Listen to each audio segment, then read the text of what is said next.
Stan, please, if my voice starts sleeping, just let me know. Because I think they were complaining yesterday. Alright. Yeah, it did not long ago. Alright, so good evening everybody and welcome back.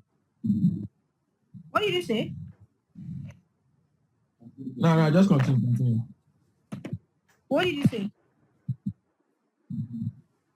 Alright. Let me also record on my end in case yours has issues. So good evening everybody and welcome back to another class. I told you guys that today we're going to be treating how to set stop loss on synthetics. But before then, I don't know if you guys have been looking at currencies as well, because today I am still on this JPY, so I wouldn't say I traded. We'll just say I'm still on it. Alright. And then if you can look, it was a type B setup. This is the 1 hour time frame for JPY. And I told you that when you come to the chart, the first thing you do is to go to the 4 hours time frame. We're still going to do stacking a specific course. I just want to show you something.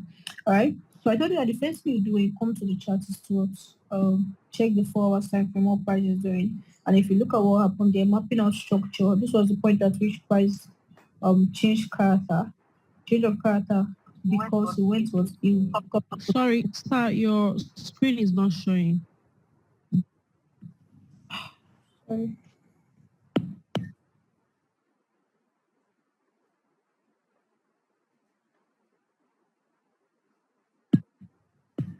Can you see my screen now?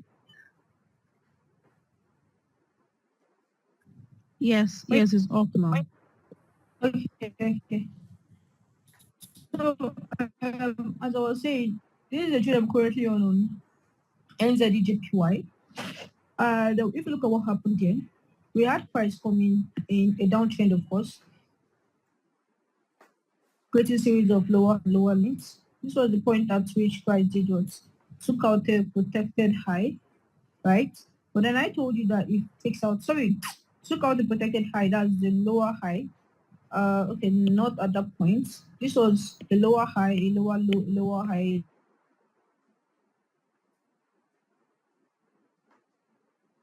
Lower low. So the point, and that change of character went ahead to do was to break structure to come that were now bullish. But again, we see how it was another change of character. The moment the price went below was protected low. All right. So this becomes a lower high because he did what he put in what a new lower low, and then this becomes the next lower high because he put in what this lower. So which means that we now have a change of character at this point, and then a confirmation. Well, looking at what happened right after, price went and do what to take out this protected high. Remember that this is a protected high because it puts in what's a new low, and the highs in the downtrend are what protected, the lows are targeted. So price took out this high and did what puts in a confirmation. So here now you can confirm that what's currently bullish, all right, because we have this change of character and then this confirmation of change of. So on the 4 hours time frame now, we established that okay, price is bullish. Now, what's the next thing? Because you can see that this is an upward movement in price, change of character, break of structure, then continuous buys. So you go down to the 1 hour time frame, which is now at this point. So this is this is the 1 hour frame. Now this is the trade in particular, this one. And this was the point at which the mitigation to particular demand level. All right, mitigation to this particular demand level was the first trade. But then on the commission of that mitigation, we had price. This is the spotted structure now. This is the 1 hour time frame, remember. A sweep of the market structure on 1 hour. And then here you have what price puts in the inducement leg structure. You can see that the inducement leg was created before price equals took out an external high. All right, you have your sweep and the inducement leg you're looking for price broke out of an external high, and then what happens? This becomes what your typical type B setup. This is the color trade that I'm currently on. right? Now this becomes what your type B setup. What happens? You place what your buy position to. This is a sell. You place your, let me see if this is the buy. So you place your buy position to, and then what something just to give what the confirmation on that particular leg. Okay, let's go down to the 30 minutes time frame. You would see what a pattern confirmation on this leg, whereby you can see the prices it came, there was something more like a soup, just like what happened here initially. All right, and then it came back, pulled back, just like this, to mitigate and what continue buying. All right, so this is the confirmation on this particular POI, but then the POI itself was what our top. I think something like this also played out on NZ CHF. I told you that these things are things that occur what constantly. Even ESF, you would see something if you. I told you that these things are things that occur what constantly.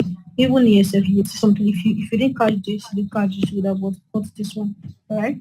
You notice that these are things that happen over and over and over again. You just need discipline enough to or to check out these things time on time to see so that you don't miss opportunities in the market, but they play out like very, very often. Okay, now back to what we're supposed to have for today, which is was continuation of our class on stacking on specific points. Remember that yesterday we had a class where I told you that when it comes to stacking on specific points, supposed to what do your stacking on 30 minutes, 1 hour. But then I told you that price can work. These engulfing candlesticks can be created in different ways, which means that it can be created in a long way, whereby between the top of the both candlesticks is what very, very significant. And that way you cannot be closing first 50% by the way, but then just for example purposes.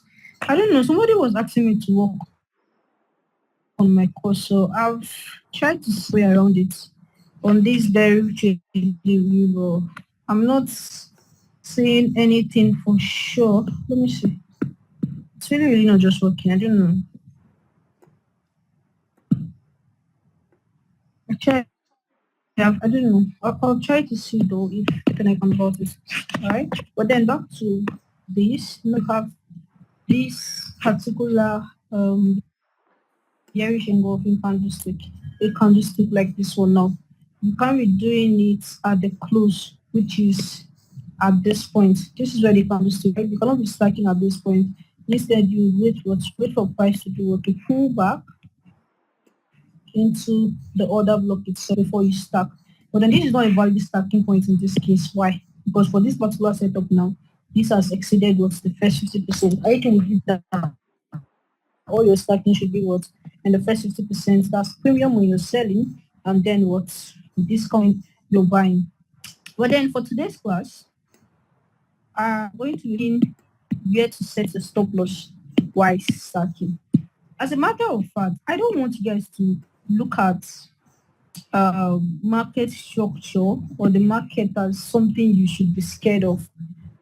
You know, as much as sometimes it gets overwhelming, especially if you're a newbie. All right, it gets like a bit overwhelming. Everything looks new. The concept looks new, and that's how it is everywhere. That's supposed to be. With time, you get used to it. I remember my very first time.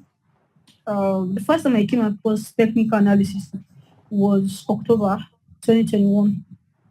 Crypto analysis, yeah, it was the one that I learned from then, like the very first time. I would watch the videos. I would think I get what he's saying, but then know that this was what my chart looks like. Looked like then, like I didn't know that. Oh, I need to like work on my weight and my breath. I was just things like this, and I'm wondering how do I like, analyze on something like this? Do you understand? But then with time, with practice, with questions, with community, this is how you learn. You look at what your mates are doing. You reach out to your mates. There are things that maybe you wouldn't want to ask me, maybe how to set this or how to do this. But then you see other people on the group that are doing it right. You can message one or two of them. I don't think there's anybody you say, oh, please, can you help me? Can you put me on how to do this? And they'll tell you no. Depends on how polite you sound. People help people, to be honest. In my own trading journey, as at then, that particular group, I think I was the only girl that was learning how to trade then.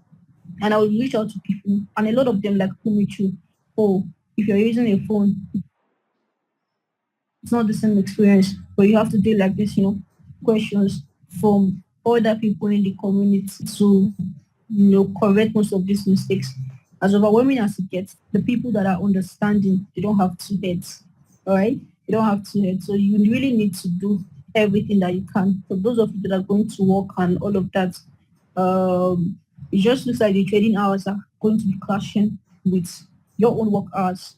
But at the same time, the market cannot open by 11 p.m. because that's when you're going to come back from work. All right? New York and London must be from 8 to 10, whether you like it or not. So you need to still make out time in between. Even if it's before you go to work, try to look out for this POI. Most of the POIs that are trading this week, even the ones that are yet to trigger and the ones that have triggered already, most of the POIs are the ones that are prepared from on Sunday. All right. So weekends like this, you can go over your charts, go over the things that have been taught, go over the things that we've done so far. Look at what your mates are dropping on the trade idea groups. Go back to your charts, check if they align with what you understand. Ask questions. Oppose the ones that you have to oppose, the ones you don't agree with. All right. The main purpose of the whole and or the community is so you can interact with anybody there. Most of them understand faster, fine, but then everybody is equal. You can look at somebody's chart. Oh, please, why did you do this, do that? You learn. That's how you learn. Curiosity is the greatest, will I say, virtue that you can have when it comes to this trading.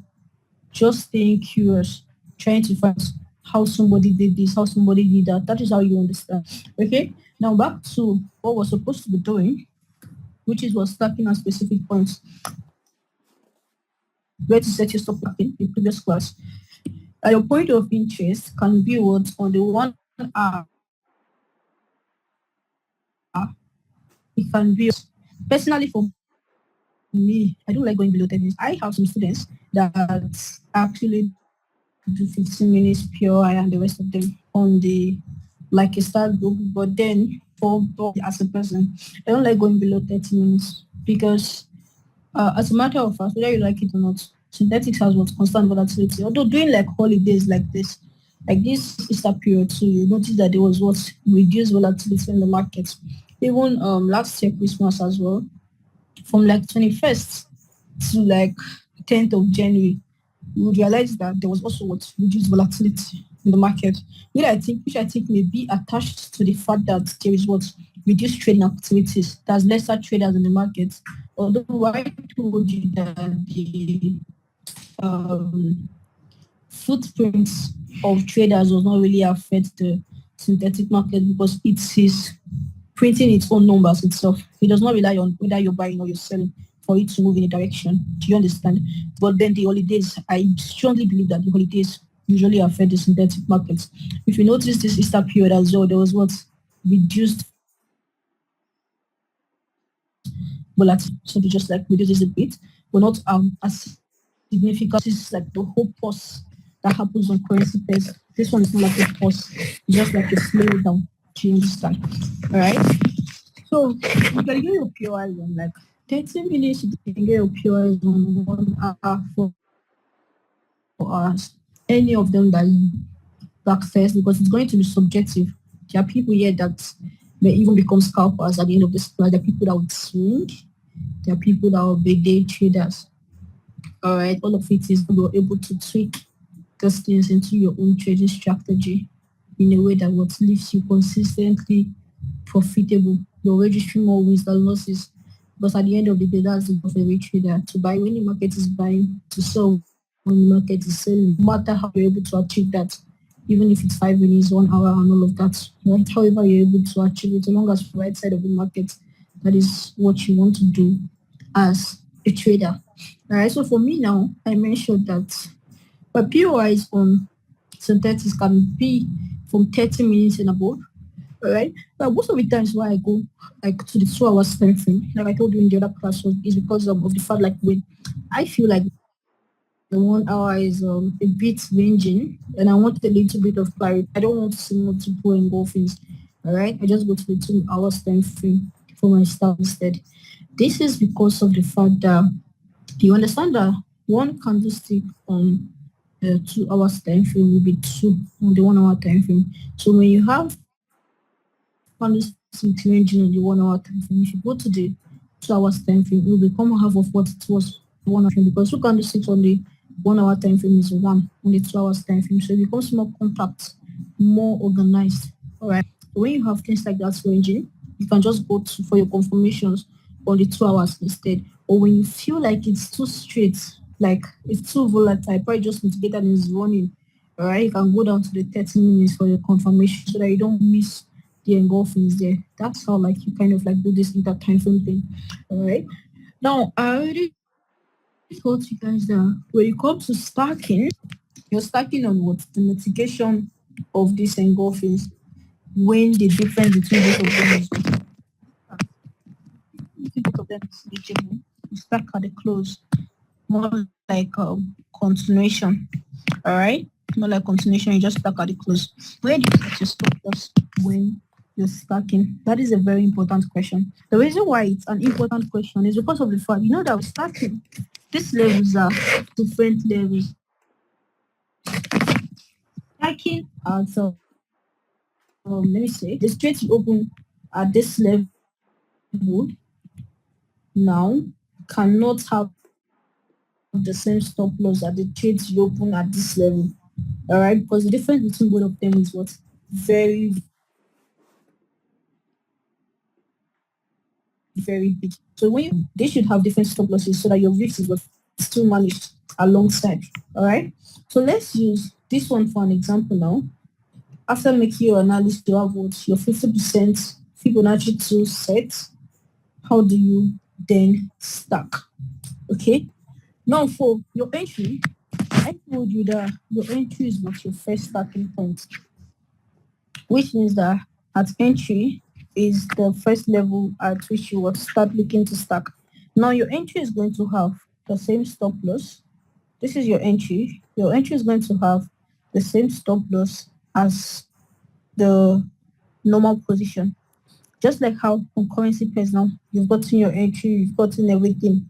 All right. So if you're going to be setting stop loss for your entry, it's going to be what the same. This is your entry. This is what your stop loss. Price that's close below your entry. Like here now, you have what your. Sorry, let me expand my screen because of this cursor issue.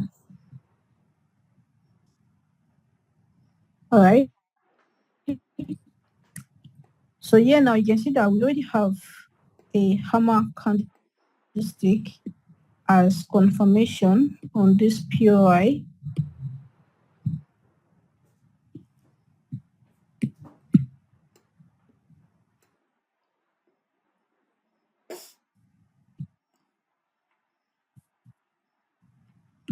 Okay, price has mitigated entry. You must always wait for what close below your entry before you just stick now. It has close below entry. So this is the first point at which what you're stacking. You're already stacking like percent of your entire risk at this level, 40 to 50% of your entire risk at this level. All right. So now it have stop loss as the position. This is it's what your entry. So this is what's going to be what your stop loss. Now, most of the times, your second stacking point, majority of the time, say 60%, 70% of the time that you're going to make analysis, your second stacking point will be very, very close to your entry. Like in this case now, you can see that we have what another stacking point here, which is at this level. All right. We have a stacking point at this particular level. Although this particular stacking point was missed, you can see that when price, I told you that stacking points like this, when price comes back them, when price closes far apart, what you want to see is actually price coming back to them. And price missed the entry. This would have been the entry. But then if you look at what happened, it was a missed entry. This did not come back fully to mitigate. All right. But then in a case whereby it actually did, this would have been what your second stacking point. All right. And since it's still very close to entry, you can use this particular point as your stop loss. So usually the first and the second stacking points only if the second stacking point is close to entry. If it is the first and the second stacking point, which is your entry, and the stacking point close to your entry, can have the stop loss, which is what the original or the initial position stop loss.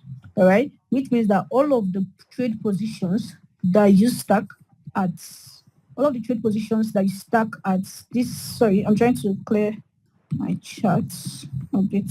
All right. All of the trade positions that you stack at entry one and all of them that you stack at this level now two would what have this point as the stop loss.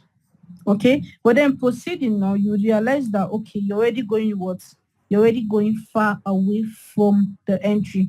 And that is where the different stop loss will start setting in. Now, this is the third position here now. This is the third stacking point, which is what the engulfing candlestick that was formed in this particular 50%, the third engulfing candlestick. Sorry, the second engulfing candlestick, but third stacking point, since you're in the first stacking point. All right. And I told you that when price closes at different prices, you can see the close at this level is different from the close at this level. So what are you going to do? How do you map out this point to what pull back to it before you stack? Just like this. All right.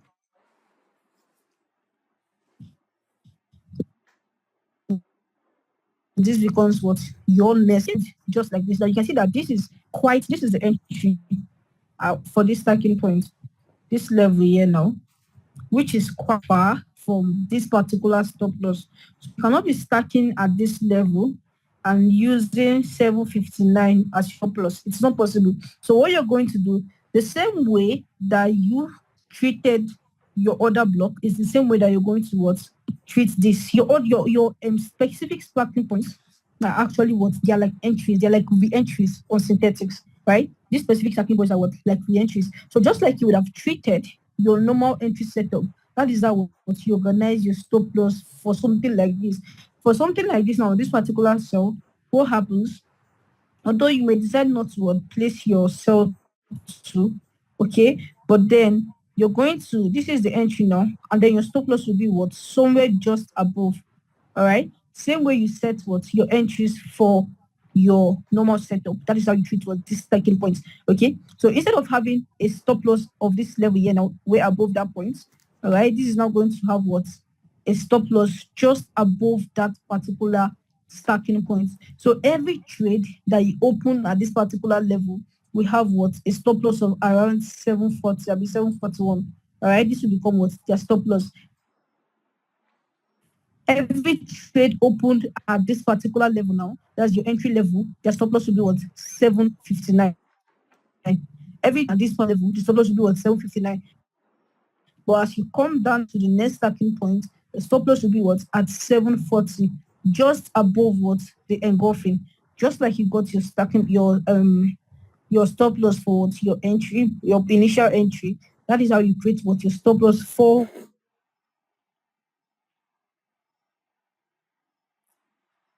your stack point 41. And then you can see that that was the last engulfing that price created before it broke down, before it broke out from the 50% price leg. All right. The engulfing was created. Price came back to mitigate our third standpoint and then did what? Broke out of the discount with full force. What you realize is that these stacking points that were created in the first 50%, all right, price hardly takes them out. They actually usually, like most of the time, this is something that has been texted multiple times.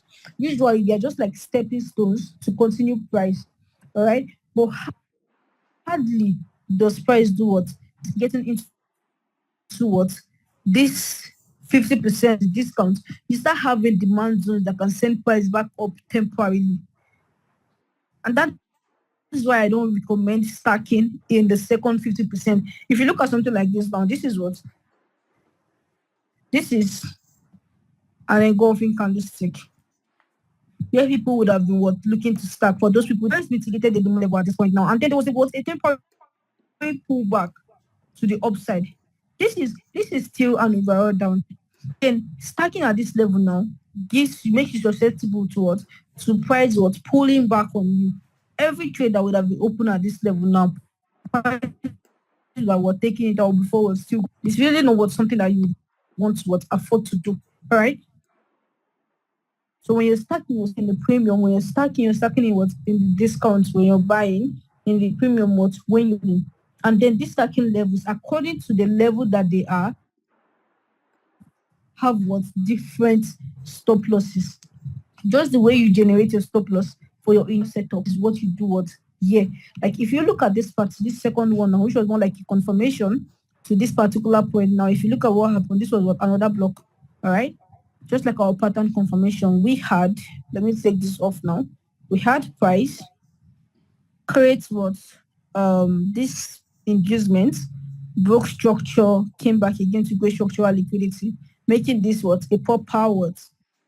Type, a proper pattern confirmation for us. It was a valid order block. But if you look at what happened, price what took out that valid block without confirmation, without a reaction to it, sorry, a valid reaction or a significant reaction to it, took it out and did what? Sold back. And I told you that in cases like this where this happens, you actually don't need structural inducements before calling this a valid reclaim block, because when a reclaim block is created by the fee of a valid order block, then you can trade it what? Without structural inducement. But when it is created by another block that did not meet your validations, then what happens? You're going to what? Wait for structural inducement before you sell. But in this case, now this was what? A valid order block that was expecting order flow and everything, broke structure in line with the trend, premium discounting balance, this and that. All right. So it becomes what? Valid for you to what? Want to sell from what? The order block level, which is at this point, I think on the 1 hour, a bit reduced, sorry, on the 1 hour time frame. So you're looking to take a sell from this particular point. Let me go to the 1 hour to make sure I am not making mistakes. All right. Okay, so marking out from the bearish candlestick itself, the bullish candlestick, sorry. This is where the entry is supposed to be. And then the stop loss can be above here, depending on you. If you want to cover the reclamation leg, since it was not big, or if you want to place it just below the order block, you can still do that. But then let's do something like this. And then you're targeting what's the weak low. Right? You understand that targeted lows are what's called weak lows. Protected lows are strong lows. Targeted highs are called weak highs. Protected highs are what? Strong highs. So whenever you hear the concept of strong and weak, just related to protection and targeting, it's the same thing. All right, just different names for the same thing. Okay, now looking at this now, price has mitigated this. Sure, okay, if price is what? Price is bullish or not, because taking out of that particular zone more like looks like a change of character. All right. So it should have really that maybe you're skeptical about, oh, I don't know if price will put in a new high. And then what happens? You decide to what? Wait for confirmation instead. Okay. But then let's continue. For people that would have been looking to stack at this level, when price mitigates the entry, the first thing you do is to what? Take out your 50 Bonacci, and then you mark out from the stop loss 2 big profit targets, which is from this level to what level. So all of your stacking points would be done all of your stacking activities will be done in the first 50%.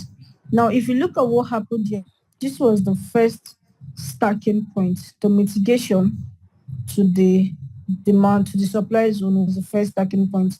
And that mitigation was what? With a hammer candlestick. I told you that when price creates a hammer, that is what the confirmation rejection from that zone. And that is when you go to your MT5 to open what positions on that level. Now, those positions that you would have opened, where is your stop loss going to be placed? Of course, it's going to be placed what? At this particular level. This becomes what? Your stop loss at this level, because it was opened what? At entry. any stacking point close to your entry, right? Any stacking point close to your entry, just like this, can have what? The same stop loss, just like this one. All right. Now, this was the first stacking point that price created for this particular reclaim block. And then where is the next one now? I told you all of the engulfings inside of the first 50%. And you can see that after that, price started selling down and it sold out of the first 50%. But then it pulled back again into this 50%. And what happened? It created what? Second stacking point. Now, if you look at that second stacking point, this was what? The second engulfing that was created here. This bearish engulfing candlestick. Sorry to confirm, Stan, can you still hear me? Yeah, I can. When you can you hear me? Okay. Is it cracking? Can they see my screen? We can see your screen, but sometimes your voice will crack, sometimes it will be fluent. That's very crazy. Yeah. Okay, well, let me just continue. I think everything was I would look for a way to fix it. I changed my location, that's why.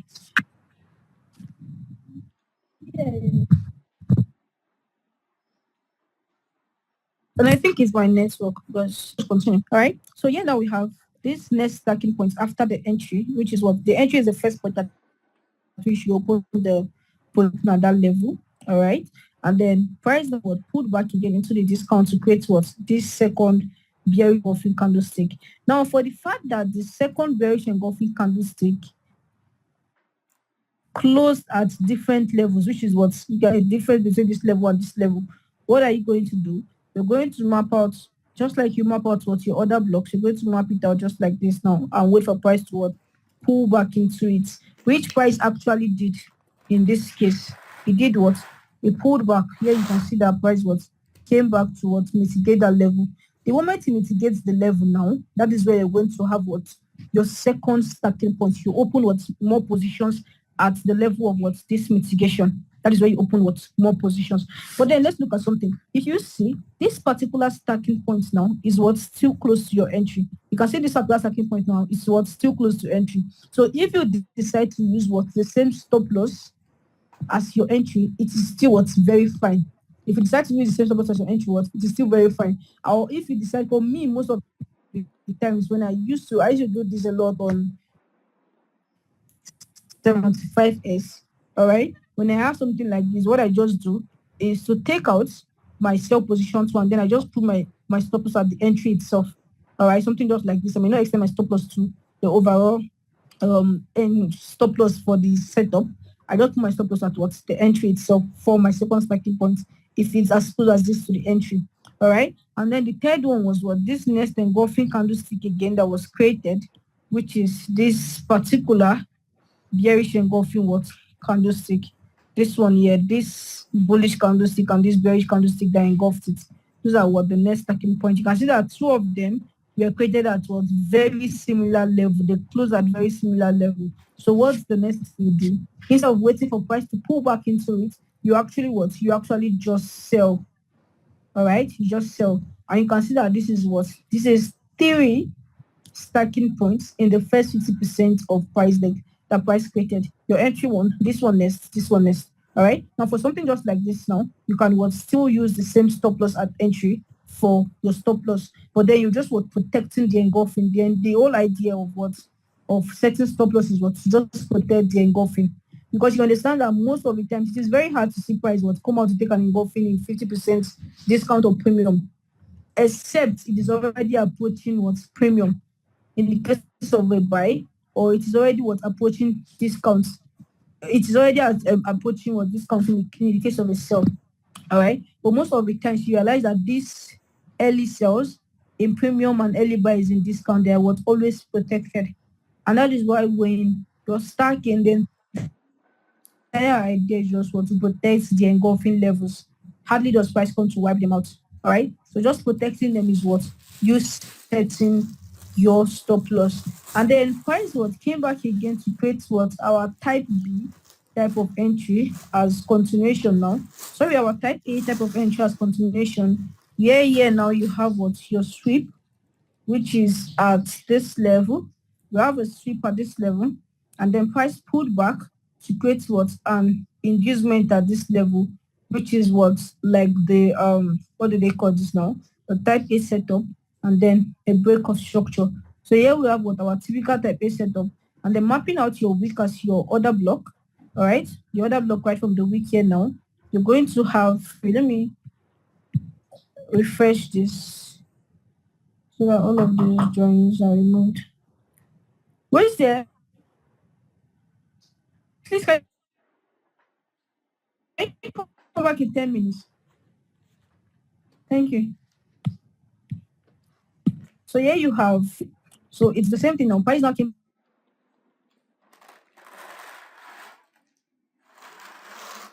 back again to that week to give worker structure, a break of structure, an inducement level, and then what? Another break of structure, making this what your typical type A setup. And then price approaches that type A setup and does what? Gives you a hammer confirmation for a sell. All right, gives a hammer confirmation for a sell, making it what? Making this point your first starting point. Now have what? The same it's going to have the same stop loss as this level. All right, this is going to have the same stop loss at this level. Now this is going to be your second starting point, which is at this level, this particular engulfing. But you can see that the engulfing and this particular, the bullish candle and the bearish candle, those are different points. All right, which means that if you are going to take this point now, this level now, as an engulfing, this is what you would have out, anticipating that price pulls back into this before selling, before you map it out as what? As your bearish, as your starting point. All right. But in this case now, this was not pulled back into, so you wouldn't have stacked anything at this level. Your only stacking would have been what? Send Fibonacci to look at that engulfings that made it what to the first 50%. Now you take out your Fibonacci to or your gun box, you map out from your stop loss on your setup to what your take profit target, just like this. All right, something just like, okay. And then if you look at the next engulfing that made it here, it was what? This one here. Sorry. It was what price pulled out after price created that engulfing now. What did it do? It pulled into what? Into the discount.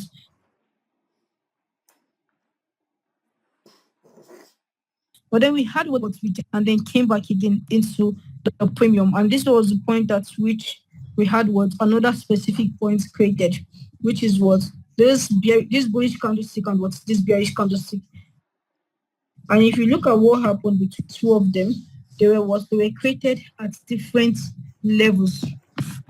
They were created at different levels. This was the point at which this particular one closed. This was the point at this one, and this was the point at which this one closed. And in a case like this, I told you that when you have something like this, wait for what? For price to pull back into it before what you call it your valid point to what stack at. And if you look at what happened here now, let me just take out this entire setup, I'll bring it back. All right. And if you look at what happened here now, price did what? Price now pulled back into that particular engulfing level, pulled back into the engulfing level, mitigated it and what started selling, making it what your second stacking point. This is the second point at which you now open what position. Another engulfing stacking point was what created at this level. You can see that this one now, the difference between where they close is what's very close. So what happens when something like this happens? You just want to go to your MT5. Immediately the bearish candle closes below the bullish candle. You go to what your MT5 and open positions at market price, which is what your third stacking point. So these were what three valid stacking levels on this particular point. Now, if I were to set stop loss for this one, so what do? If you look at this now, this is your entry now. That's the stacking levels that will open at your entry. They will have what this stop loss above entry, which is what the level of 752 0.0 that were done on the entry, we have what stop loss at this level. But then the one that is done at this point now cannot not have the same as this level. This cannot be the stop loss, all right? So you're going to treat it was just like you treat your individual what setups, which means that just like you would have set your stop loss right somewhere around here, this is how it's going to look like. So here now you just want protecting the entry candlestick, and even this one now that was opened at this level now, you can have what your stop loss somewhere just like this. The whole idea of setting stop loss when it got engulfing is just protecting the engulfing level. All right. The whole idea of setting the stop losses was just to protect the engulfing level. So the ones that are very close to entry can have the stop losses set just the same entry, just at the same level of stop loss for the initial setup. But when price is already leaving the entry, then they are going to have what different stop losses of their own, which the whole quest or the whole goal at the end of the day is what just to protect this engulfing. Because you understand that this valid stacking points hardly does price what which face to take them out. Hardly. It does sometimes, but this has up to like a 75%, 80% win rate when it comes to stacking. Hardly does what price take them out, except the setup initially was not what the valid setups to start with. But for a setup that was going to go from, they have high chances of playing out. Very high chances of playing out actually. All right. So all you have to do is what protect the engulfings in case of pullbacks. Just protect the engulfings. Most of the time, you just pull back. They will pull back to mitigate, but hardly is it a pullback takeout. All right. So this is how you stack at specific points, and this is how you set stop losses price at this specific point. I don't know how clear this particular class is because ever since I changed my location, the network has been a bit shaky on my end. But then if you guys should go through the recording and there's an issue with it, then we can repeat the class again. I already said that yesterday. But then if you have any questions as well, drop it on the question group. All right. I specifically did not answer some questions yesterday because you wanted to treat. But then today now, I'm going to now go through them. If you have any question, anything you think I've not answered, you can tag in. It looks a bit complex, but when you familiarize yourself with it, you'll realize that what it's actually straight to the point. Engulfings first 50%, then this is how you stack at the engulfings, this is how you set up at those engulfings. All right. But then I think the class we're going to have tomorrow will have to be on MT5 itself, because this is like practical, or this is like theory. Then I'll show you on MT5 how you open wealth at those levels, how you set the stop losses at these levels. All right. Like it's just basically how to place trades in bracket stack, but on MT5 this time around. I'll probably fund like $100, $200, or $500, so I'll use it to practicalize the whole thing and look at it tomorrow. All right. So which means that we're going to have another class again tomorrow by 9 p.m. Still stacking at specific points, but this one in a practical way. Those of you that have attended this class, you can go through the recordings. If you have any questions still, you can always reach out to me via the question subtopic. I'm not really active on WhatsApp, so if you're sending me anything on WhatsApp, I mean, likely not see it. But always tag me on the group. I always check every single time. All right. So if you have any question, reach out to me there, and I'll see you guys again by 9 p.m. tomorrow. Thank you so much. Stan, please, you can end the recording.